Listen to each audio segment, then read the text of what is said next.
नीरज और सौम्या का तलाक हो गया था। तलाक के बाद नीरज अपने घर और सौम्या अपने भाई के घर गई थी। दोनों को अपनी नई जिंदगी शुरू करनी थी।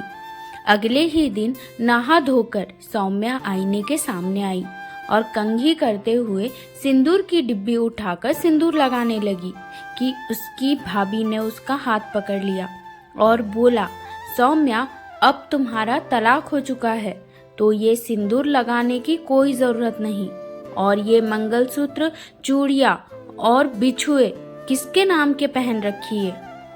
अब तुम्हें मायके में ही रहना है तो सादगी से रहो, क्योंकि अब तुम किसी की पत्नी नहीं हो, और जब कोई तुम्हारा पति ही नहीं तो ये सुहाग की निशानियां पहनकर क्या करोगी। सौम्या अंदर तक कांप गई, क्योंकि जब से शादी हुई थी कोई दिन नहीं बीता था कि उसने सिंदूर ना लगाया हो। उससे रहा ही नहीं गया। कुछ समझ में नहीं आ रहा था। भाभी उसके कमरे से सिंदूर की डिब्बी लेकर जा चुकी थी। उधर नीरज अपने कमरे में उदास बैठा हुआ था और सुबह की चाय का इंतजार कर रहा था, जो कि उसे सौम्या दिया करती थी। पर जब से वो इस घर से गई थी, वो खुद जाकर किचन में अपनी चाय बनाता था, क्योंकि हर कोई अपने कामों में व्यस्त था। नीरज चाय बनाने के लिए किचन की तरफ जा ही रहा था कि घर वालों की बातें सुनी। चलो, अच्छा हुआ वो बला नीरज के सर से टली। इस घर की मालकिन समझती थी खुद को, निकाल दिया ना उसे नीरज की जिंदगी से। अब नीरज के लिए कोई अच्छी सी लड़की देखेंगे और जल्दी से ही नीरज का घर बसा देंगे, जो हमारे हिसाब से इस घर में रहेगी, ना कि खुद को इस घर की मालकिन समझेगी।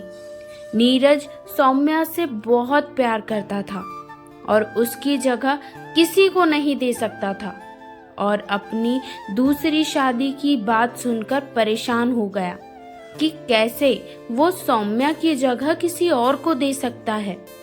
क्या कागजों पर तलाक हो जाने से भगवान के आगे लिए गए 7 फेरे, 7 वचन सब खत्म हो जाते हैं?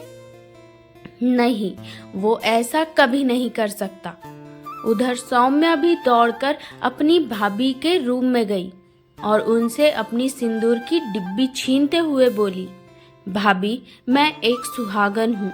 कागजों पर हस्ताक्षर कर देने से मेरा और मेरे पति से भगवान के आगे बना हुआ रिश्ता खत्म नहीं हो जाता। मेरा पति अभी भी जीवित है और मैं सुहागन हूँ, और सुहागन ही इस दुनिया से जाना चाहती हूँ। मैं अपने पति के नाम का सिंदूर लगाऊंगी, क्योंकि ये मेरा धर्म है, कहकर सौम्या ने अपनी मांग भर ली। तभी नीरज का फोन आया। नीरज का नंबर देखते ही सौम्या ने फोन उठा लिया। नीरज ने बोला, मैं तुम्हारी जगह अपनी जिंदगी में किसी को नहीं दे सकता, कभी भी नहीं। सौम्या ने बोला, हाँ नीरज, मैं तो सोच भी नहीं सकती कि मैं किसी दिन तुम्हारे नाम का सिंदूर ना लगाऊं। लोगों के बहकावे में आकर हम लोगों ने इतना बड़ा गलत फैसला ले लिया। नीरज ने बोला, कुछ कागजों पर किए गए हस्ताक्षर हमें एक दूसरे से कभी दूर नहीं कर सकते।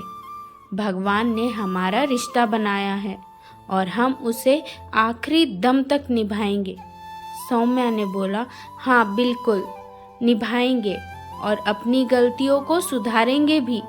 नीरज ने बोला, तैयार हो जाओ, मैं आ रहा हूँ तुम्हें लेने। हाँ नीरज, आप आ जाइए, मैं आपका इंतज़ार कर रही हूँ। आज आपकी अपनी दुल्हन आपका इंतज़ार करते हुए मिलेगी।